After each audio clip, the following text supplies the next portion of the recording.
Okay, this video is on phase changes and energy accompanying changes of state. Let me mess with this camera just a smidge. Okay, so first thing we're gonna go over in the first part of your paper is phase changes and the names for phase changes, which this should all be a review. So, of course, taking a solid and changing to a liquid, we would call that melting. And there's another word for that, though, that is used in chemistry, and that is fusion. Okay, so we're going to start using the word fusion, which is another word for melting. The phase change going from liquid to a gas, of course, is vaporization. And the phase change going from a solid, bypassing the liquid state directly to the gas state, is, of course, sublimation, which is most famous with carbon dioxide or dry ice subliming.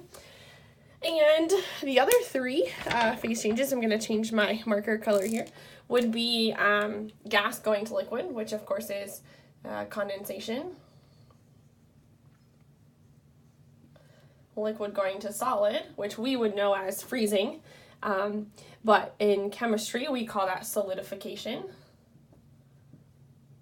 And the one no one can remember, which is the opposite of sublimation, which is a gas going to a solid, is deposition.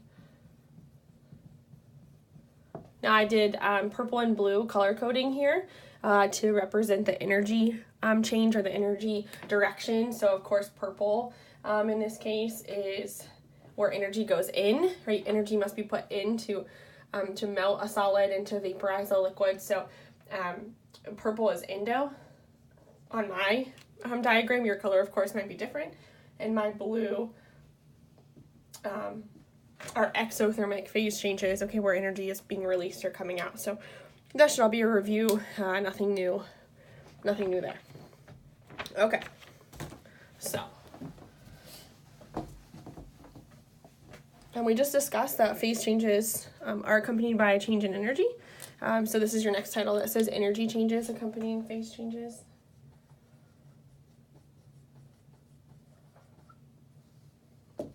So all phase changes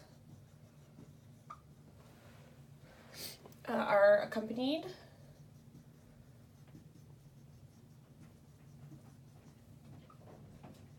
by a change in energy. And that's what we just mentioned with endo and exothermic reactions. So sometimes energy is coming out, of course that's exothermic, and sometimes energy is going in, and of course those are endothermic phase changes.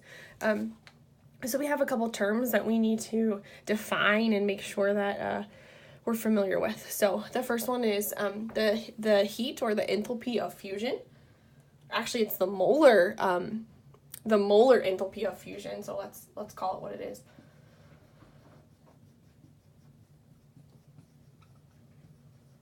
Okay, so molar enthalpy of fusion is the energy required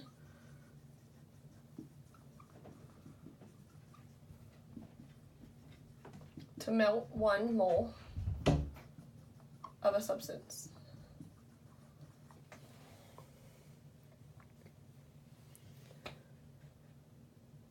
Okay, that's why it's called molar, because it's 1 mole. So we're going to be talking about H2O in this whole discussion. So the molar enthalpy of fusion for H2O has a certain number attached to it, and of course enthalpy, delta H. So we abbreviate this as delta H fusion, which is just FUS. And if this is it for H2O, okay, so to melt a mole of ice, that number is 6.01 kilojoules per mole. Okay, which means it's going to take 6.01 kilojoules to melt 1 mole of ice. So that's not to be said that molar fusion is always that number. That's only if it's H2O, but for the most part, in these problems, we'll be working with H2O. So, almost exactly linked to this is the molar enthalpy of solidification.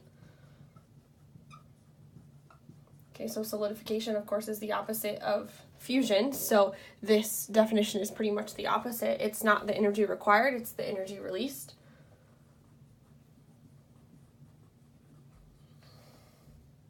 and it's when 1 mole of a substance freezes. Okay, the energy released when 1 mole of a substance freezes. Again, if we're talking about H2O, this would be a delta H solidification. So we just do it as solid. And as you might guess, delta H solid and delta H fusion are the same number. The magnitude of the delta H is the same, but the sign is opposite because, of course, fusion is endothermic and solidification is exothermic. So this is just negative 6.01 kilojoules per mole. So for things that aren't H2O, you'll often just be given delta H of fusion, and they expect you to know that delta H of solidification is that same number with an opposite sign. Okay, so that's your molar enthalpy of fusion and your molar enthalpy of solidification. Just like fusion and solidification, there are molar enthalpies of vaporization and molar enthalpies of condensation, and they go hand in hand.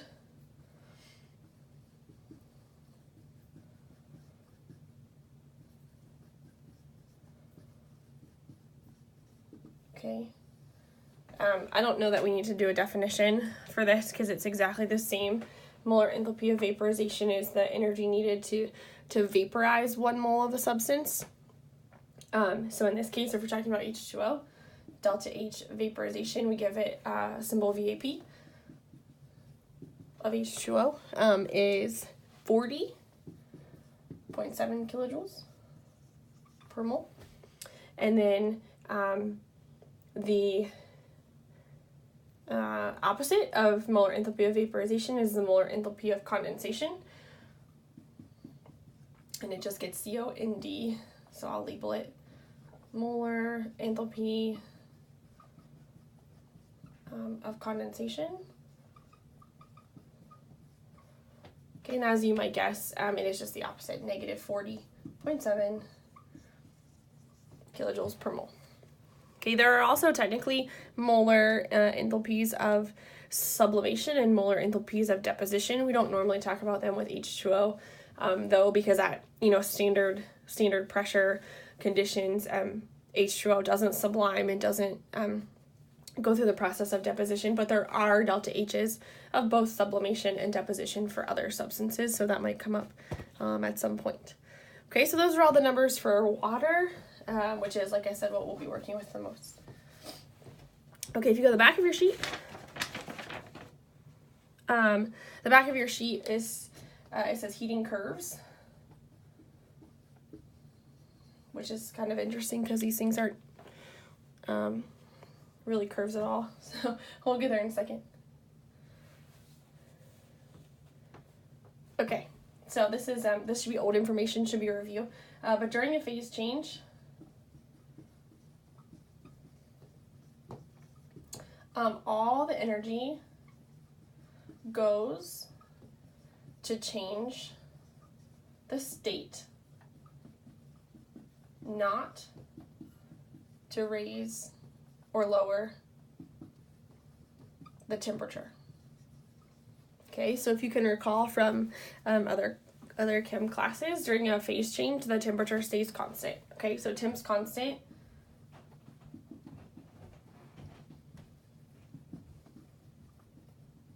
during a phase change, which is not something that doesn't always come naturally to us in our thought process, because we think of, putting a pot of water on the stove and boiling it, and that water's getting hotter.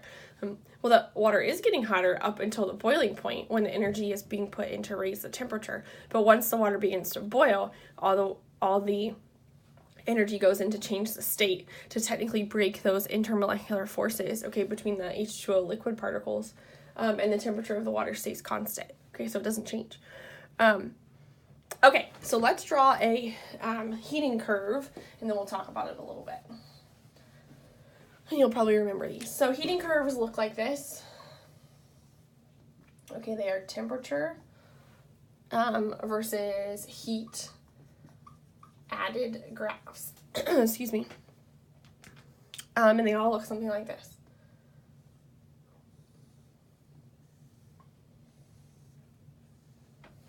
Okay, so this is water's. The two important temperatures are 0, which of course is the melting or melting or freezing point, and 100, which is of course the boiling point. Okay, if this isn't water, your two temperatures would be different. But this is H2O, so maybe I should write that.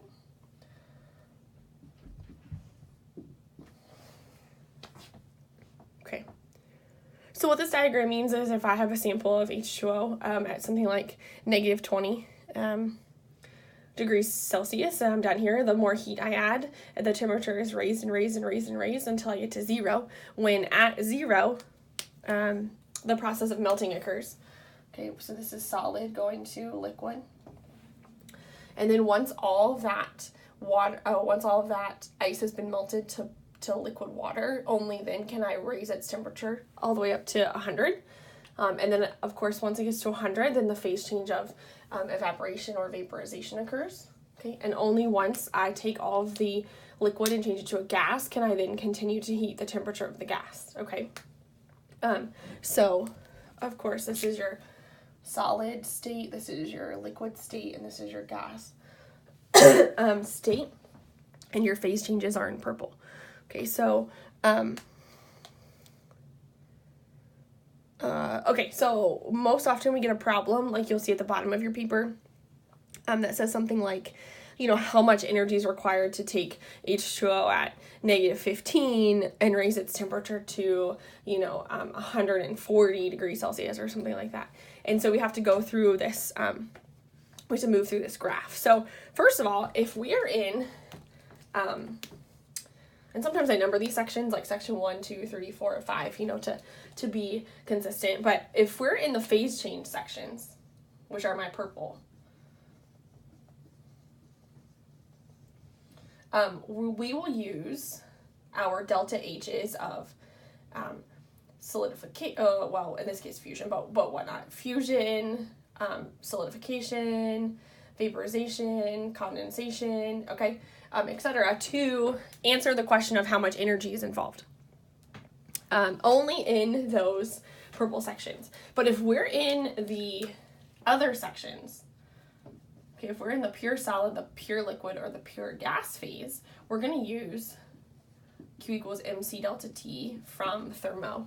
Okay, of course, where Q is heat, M is mass, C is specific heat, and delta T is the change in temperature. So if you think about it, we can't use MC delta T in the purple sections because there is no change in temperature, right? That temperature is staying constant.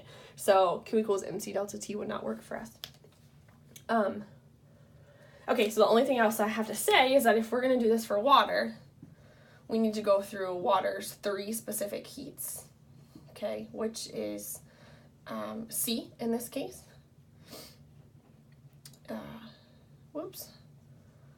So the one we're familiar with because we use it all the time is the 4.18 liquid joules per gram degree Celsius. Okay.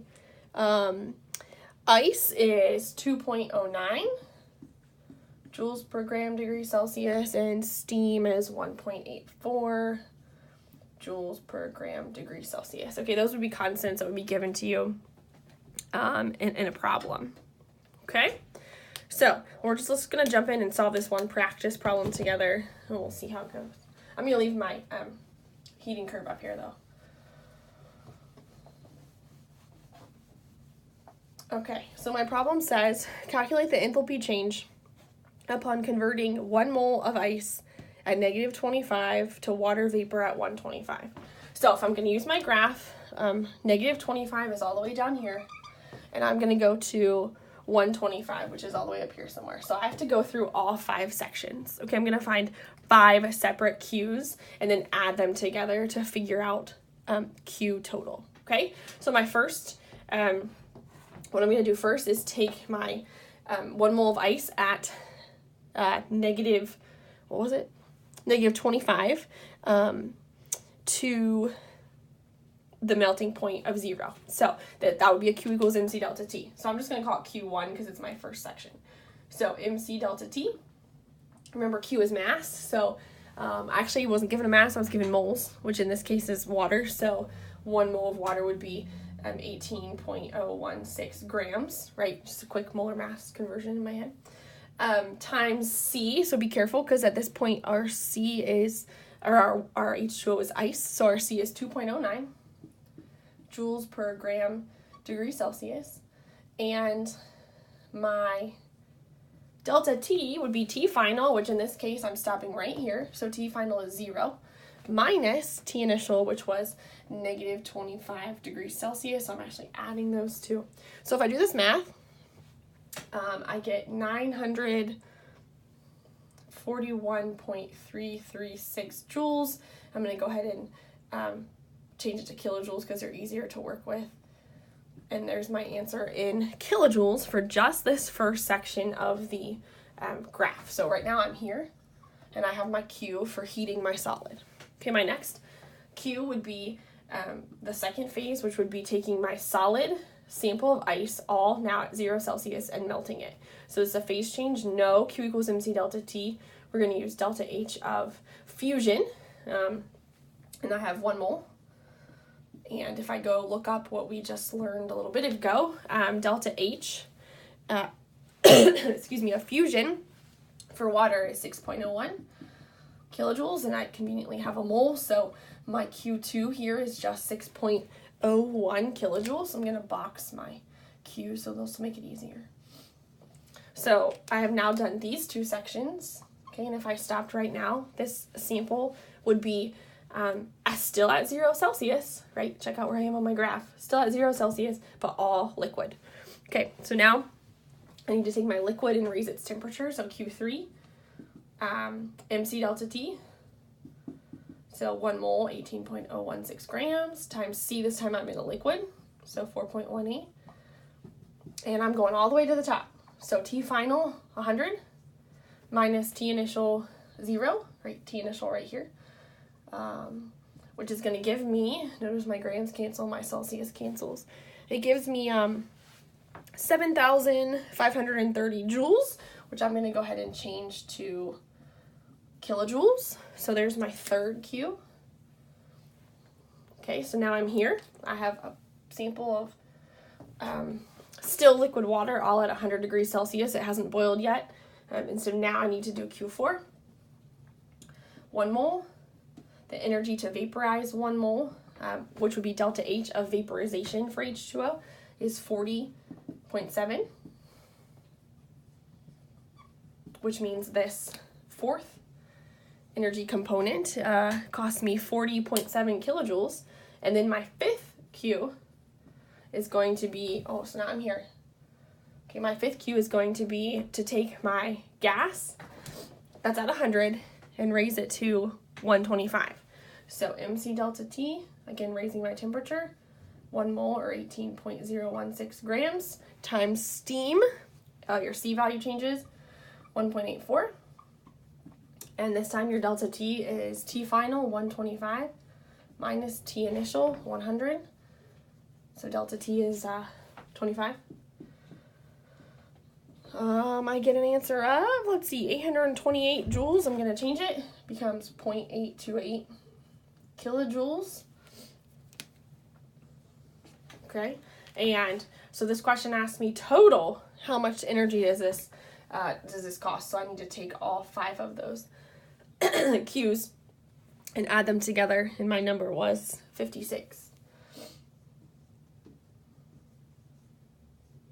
Okay, so that was my final Q value for this problem. Now, this was one where I had to do all 5 Q's, but that's not always the case. So if you think about it, you really just need to use your graph and think about where on the graph you are and where you're going. Because sometimes if you're only going to take a sample of ice at negative 25 and take it up to water at 75, you would stop right here, which means you would do a Q1, a Q2, and a Q3, and that's it. So my recommendation is always to use your graph, think about where you are and where you're going.